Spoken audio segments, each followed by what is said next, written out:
Hello friends, GK के एक और नए वीडियो में आपका स्वागत है। और इस वीडियो में यहाँ पर देखिए सौर मंडल से जितने भी महत्वपूर्ण सब प्रश्न बन सकते हैं उन सभी प्रश्नों को हम लोग यहाँ पर क्लियर करेंगे। टोटल 130 प्रश्न है और ये सभी जो है वन लाइनर प्रश्न है, ठीक है। और ये आपका पार्ट 1 है, पार्ट 2 भी आने वाला है। अगर यदि यहाँ पर आप जो है टोटल इस वीडियो को कंप्लीट करते हैं तो यहाँ पर सौर मंडल से जो भी सिलेक्टेड प्रश्न है 130 प्रश्न वो आपका सारा कंप्लीट हो जाएगा। बिल्कुल एकदम रट लेना है। तो चलिए हम लोग शुरू कर लेते हैं। देखिए वन लाइनर प्रश्न है और बहुत ही एकदम इंपॉर्टेंट सारे सिलेक्टेड प्रश्न हैं। स्टार्ट कर लेते हैं। इस वीडियो में आपको जो है 65 प्रश्न देखने के लिए मिलेंगे, फिर नेक्स्ट वीडियो में आपको 65 प्रश्न देखने के लिए मिलेंगे। सबसे पहला प्रश्न यहाँ पे देखिए पूछ रहा है, एंड्रोमेडा गैलेक्सी हमारी आकाशगंगा से कितनी मिलियन प्रकाश वर्ष दूर है। तो देखिए एंड्रोमेडा जो है गैलेक्सी हमारी आकाशगंगा से 2.2 मिलियन प्रकाश वर्ष दूर है। जियोग्राफा नामक पुस्तक किसने लिखा था। तो देखिए जियोग्राफा नामक पुस्तक जो है इसको लिखा था एरेटोस्थनीज ने। 3 नंबर प्रश्न आपका है, पृथ्वी की जुड़वा बहन किसे कहा जाता है। तो देखिए पृथ्वी की जुड़वा बहन कहा जाता है शुक्र ग्रह को। पृथ्वी पुत्र किसे कहा जाता है। तो पृथ्वी पुत्र कहा जाता है चंद्रमा को। और चंद्रमा ही एकमात्र ऐसा चंद्रमा पृथ्वी का एकमात्र उपग्रह जो है वो चंद्रमा है। और अभी वर्तमान में जो है चंद्रयान 3, वर्तमान में क्या है कि चंद्रयान 3 जो है एकदम सफलतापूर्वक लैंड कर चुका है चंद्रमा के ऊपर। तो भारत ने एक इतिहास यहाँ पर नया रच दिया है, ठीक है। तो इसको भी आपको ध्यान में रखना है। इसरो के द्वारा यहाँ पर जो है इसको छोड़ा गया था।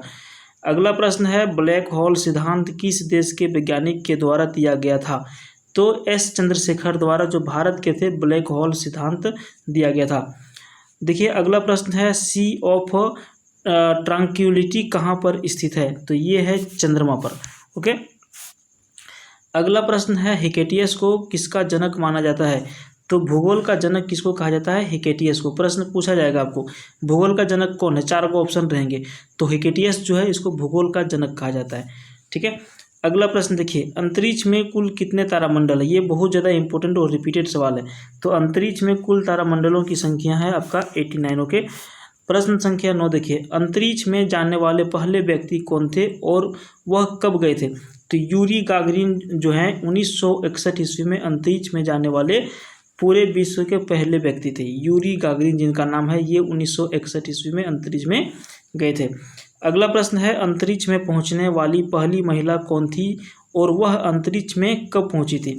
तो वेलेंटिना टेरेसाकोवा जो 1963 में पहुंची थी। क्या नाम था इनका, वेलेंटिना टेरेसाकोवा जो 1963 में पहुंची थी, प्रथम महिला जो अंतरिक्ष में पहुंचने वाली थी। यूरी गागरिन सबसे पहले अंतरिक्ष में पहुंचे थे, ओके। अगला प्रश्न देखिए, अंतरिक्ष यात्रियों को आकाश किस रंग का दिखाई देता है। तो अंतरिक्ष जो यात्री हैं उनको आकाश काला दिखाई देती है, ओके। अगला प्रश्न देखिए, अंतरिक्ष यान चंद्रयान किस उपग्रह पर भेजा गया था। तो अंतरिक्ष यान जो चंद्रयान था इसको चंद्र उपग्रह पर भेजा गया था। यही चंद्रयान 3 अभी जो है वर्तमान में लैंड कर चुका है चंद्रमा के ऊपर सफलतापूर्वक। तो चंद्रयान पहले भेजा गया था चंद्र के ऊपर और इसी का सीक्वल चंद्रयान 3 जो है चंद्रमा पर अभी सफलतापूर्वक लैंड कर चुका है। तो ये भी आपको ध्यान में रखना है करंट अफेयर्स में। अंतरिक्ष यान मैगेलन किस ग्रह पर भेजा गया था। तो अंतरिक्ष यान जो मैगेलन है इसको मंगल ग्रह के ऊपर भेजा गया था। अगला प्रश्न है, अधिकतम सूर्य ग्रहण कितने समय तक रह सकता है। तो 7.5 मिनट तक अधिकतम सूर्य ग्रहण रह सकता है, ओके। अगला प्रश्न देखिए, अरुण सूर्य के चारों ओर एक परिक्रमा में लगाने में कितना समय लगता है, ठीक है। तो देखिए अरुण ग्रह जो है इसको अगर यदि सूर्य का परिक्रमा करना हो तो एक परिक्रमा करने में इसको 84 वर्ष लगते हैं। यहाँ पे क्या है कि धरती पर अभी एक एवरेज आदमी का आयु हो गया है 60 वर्ष और एक जो है अरुण जो है सूर्य का परिक्रमा करने में 84 वर्ष लगा देता है। तो समझ सकते हैं कितना समय लगता है इसको परिक्रमा करने में। अगला प्रश्न देखिए, आकाश का रंग नीला प्रतीत होता है, इसका क्या कारण होता है। तो प्रकाश के प्रकीर्णन के कारण जो आकाश का रंग नीला प्रतीत होता है। अगला प्रश्न है, आकाश में सबसे चमकीला तारा कौन सा है। तो साइरस तारा जो है आकाश में सबसे चमकीला तारा है जिसको अंग्रेजी में डॉग स्टार कहा जाता है। अगला प्रश्न है, उत्तरी ध्रुव की खोज किसने किया था। तो रॉबर्ट पियरी जो है इन्होंने उत्तरी ध्रुव का खोज किया था। अगला प्रश्न है, एक खगोलीय दूरी कितनी दूरी के बराबर होता है। तो 150 मिलियन किलोमीटर के बराबर और 1 मिलियन में होता है 10 लाख। तो एक खगोलीय दूरी कितनी दूरी के बराबर होता है? 150 मिलियन किलोमीटर के बराबर होता है। 20 नंबर प्रश्न देखिए, एक खगोलीय दूरी क्या होती है? तो पृथ्वी और सूर्य के बीच की दूरी को एक खगोलीय दूरी कहा जाता है। समझ गए? तो इसको समझना जरूरी है, पूछ देगा कि खगोलीय दूरी क्या होता है। तो खगोलीय दूरी जो होता है वो पृथ्वी और सूर्य के बीच की जो दूरी होता है उसको एक खगोलीय दूरी कहा जाता है। ओके, अब अगला देखते हैं हम लोग, एक प्रकाश वर्ष कितनी दूरी के बराबर होता है? तो एक प्रकाश वर्ष देखिए यहाँ पर आप ही इसको पढ़ लीजिएगा, पॉसिबल नहीं पढ़ना, इतना कॉमन दिया हुआ है, समझ गए? इतना बराबर होता है, मजाक नहीं, हंसी नहीं है, देख लीजिएगा। अगला प्रश्न देखिए, एक व्यक्ति जो पृथ्वी पर 700 पाउंड का है उसी व्यक्ति का मार्स पर कितना पाउंड होगा? तो एक व्यक्ति जो है जिसकी पृथ्वी पर उसका जो है वजन जो है 700 पाउंड का है, उसी व्यक्ति का अगर यदि मार्स पर उसको ले जाया जाएगा तो उसका वजन वहाँ पे कितना पाउंड होगा? तो उसका हो जाएगा 76 पाउंड। अगला प्रश्न है, किन ग्रहों के बीच औसत दूरी को खगोलीय कहा जाता है? तो अभी हम लोगों ने जस्ट 3-4 प्रश्न ऊपर देखा था कि एक खगोलीय दूरी जो होता है पृथ्वी और सूर्य के बीच की दूरी को एक खगोलीय दूरी कहा जाता है। वही पूछ रहा है, किन ग्रहों के बीच औसत दूरी को खगोलीय दूरी कहा जाता है? तो पृथ्वी और सूर्य के बीच की जो दूरी है उसको क्या कहा जाता है? खगोलीय दूरी कहा जाता है। किन 2 ग्रहों के उपग्रह नहीं है? तो बुध और शुक्र जो ऐसे ग्रह हैं जिनके कोई उपग्रह नहीं है। पृथ्वी का एकमात्र उपग्रह चंद्रमा है। किस उपग्रह के चारों ओर स्पष्ट वलय है? तो शनि जो है इसके चारों ओर क्या है? स्पष्ट वलय है। अगला प्रश्न है, किस ग्रह का आकार पृथ्वी के आकार के लगभग बराबर है? तो पृथ्वी के आकार के जैसा ही शुक्र का जो है आकार क्या है? लगभग बराबर है। इसको शुक्र का यानी कि शुक्र जो है इसको पृथ्वी का जुड़वा बहन भी कहा जाता है। सबसे चमकीला ग्रह एक तरह से शुक्र को ही कहा जाता है। अगला प्रश्न है, किस ग्रह के दिन के मान और उसके अक्ष का झुकाव लगभग पृथ्वी के दिन मान और झुकाव के समतुल्य है? तो नेपच्यून इसका सही उत्तर हो जाएगा। अगला प्रश्न है, किस ग्रह को इवनिंग स्टार कहा जाता है? शाम का तारा। ठीक है, तो शाम का तारा कहा जाता है शुक्र ग्रह को, और इसी को सुबह का तारा भी कहा जाता है। समझ गए? उसके बाद देखिए, किस ग्रह को पृथ्वी का बहन कहा जाता है? तो शुक्र ग्रह को पृथ्वी का बहन कहा जाता है, क्योंकि लगभग सारी प्रतिक्रिया क्या होती है? साइज वगैरह में ये पृथ्वी के समान है। अगला प्रश्न है, किस ग्रह में सर्वाधिक ज्वालामुखी पाई जाती है? तो शुक्र ग्रह जो है यहाँ पर सबसे अधिक क्या पाया गया है? ज्वालामुखी पाया गया है। अगला प्रश्न है, किस घटना के कारण आकाश का रंग नीला प्रतीत होता है? तो प्रकाश के प्रकीर्णन के कारण जो है आकाश का रंग नीला प्रतीत होता है। ओके, अगला प्रश्न है, किस तारामंडल के तारे ध्रुव तारे के ओर संकेत करते हैं?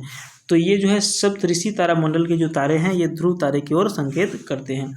अगला प्रश्न है, किस वैज्ञानिक ने यह सिद्ध किया कि सूर्य के चारों ओर प्रत्येक नक्षत्र का मार्ग दीर्घवृत्ताकार है? तो केपलर ने यह सिद्ध किया था। अगला प्रश्न है, किस सीमा के बाहर तारे आंतरिक मृत्यु से ग्रसित हो जाते हैं? तो चंद्रशेखर सीमा के बाहर जो है तारे आंतरिक मृत्यु से ग्रसित हो जाते हैं।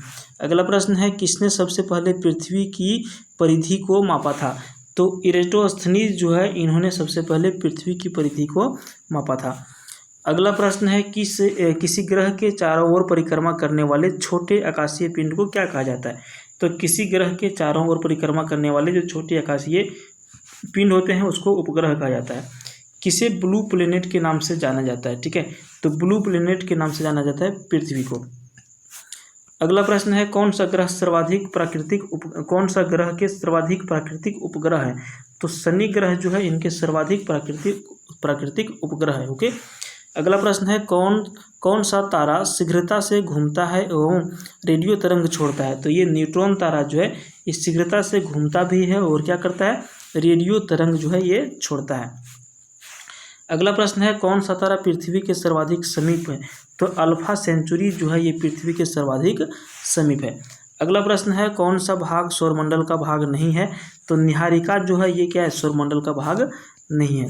अगला प्रश्न है, ग्रह जो है किन ग्रहों के बीच पाए जाते हैं? तो मंगल और पृथ्वी बृहस्पति के बीच पाए जाते हैं। अगला प्रश्न है, चंद्र ग्रहण किस स्थिति में होता है?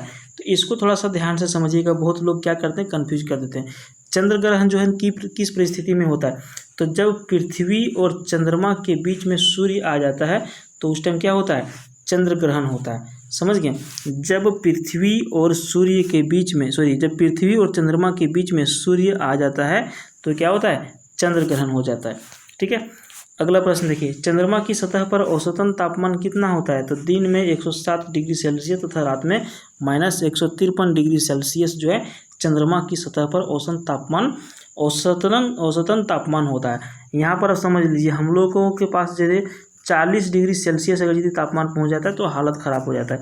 यहाँ दिन में 107 डिग्री सेल्सियस के आसपास तापमान रहता है। कहाँ पर? चंद्रमा पर। अगला प्रश्न है, चंद्रमा पर पैर रखने वाला दुनिया का पहला व्यक्ति कौन था? तो नील आर्मस्ट्रॉन्ग चंद्रमा पर पैर रखने वाला दुनिया का पहला व्यक्ति था। अगला प्रश्न है, चंद्रमा पृथ्वी की एक परिक्रमा लगाने में कितना समय लगाता है? तो 27.3 दिन यहाँ पर टोटल जो है चंद्रमा जो है पृथ्वी की एक परिक्रमा करने में समय लेता है। अगला प्रश्न है, चंद्रयान किस देश का था? तो चंद्रयान अपना देश भारत का था और अभी चंद्रयान से चंद्रयान 3 तक पहुँच गया है, जो सफलतापूर्वक लैंड कर गया। अगला प्रश्न है, तारे का रंग किसका सूचक होता है? तो उसके ताप का सूचक होता है तारा का रंग। ठीक है, जितना गर्म रहेगा उतना ज़्यादा चमकेगा। तारे के टिमटिमाने का क्या कारण है? तो प्रकाश का अपवर्तन के वजह से जो है तारे टिमटिमाते हैं। अगला प्रश्न है, तारे पूर्व से पश्चिम में किस कारण ज़्यादा दिखाई देते हैं? जब पृथ्वी पश्चिम से पूर्व की ओर घूमती है तो क्या होता है? ज़्यादा दिखाई देती है। ठीक है, अगला प्रश्न है, तारों के बीच दूरी ज्ञात करने के लिए कौन सी इकाई का उपयोग किया जाता है? तो देखिए, दूरी को मापने के लिए प्रकाश वर्ष का प्रयोग किया जाता है। किसकी दूरी को मापने के लिए? तो तारों के बीच की जो दूरी है उसको मापने के लिए प्रकाश वर्ष का प्रयोग किया जाता है। अभी हम लोगों ने खगोलीय दूरी को देख लिया था। पृथ्वी और सूर्य के बीच जो दूरी होता है उसको एक खगोलीय दूरी जो है कहा जाता है। उसी तरह से प्रकाश वर्ष से क्या मापा जाता है? तारों के बीच की दूरी। दिन व रात होने का कारण क्या है? तो पृथ्वी का अपने अक्ष पर घूमना जो है दिन और रात होने का कारण होता है। अगला प्रश्न है, 2 ग्रहों के उपग्रह नहीं है। कौन कौन से ग्रह हैं? बुध और शुक्र ग्रह जो है इनके कोई उपग्रह नहीं है। अगला प्रश्न है, नॉर्वे में अर्धरात्रि के समय सूर्य कब दिखाई देता है? तो नॉर्वे एक ऐसा देश है जहाँ पर अर्धरात्रि के समय में भी सूर्य दिखाई देता है, वो 21 जून को दिखाई देता है। ठीक है, अगला प्रश्न है, पृथ्वी पर एक व्यक्ति का द्रव्यमान 60 kg है, उसी व्यक्ति का द्रव्यमान चांद पर कितना होगा? तो यहाँ पर क्या होगा? द्रव्यमान 60 kg ही रहेगा। अगला प्रश्न है, पृथ्वी अपनी धुरी पर कितने समय में घूमती है?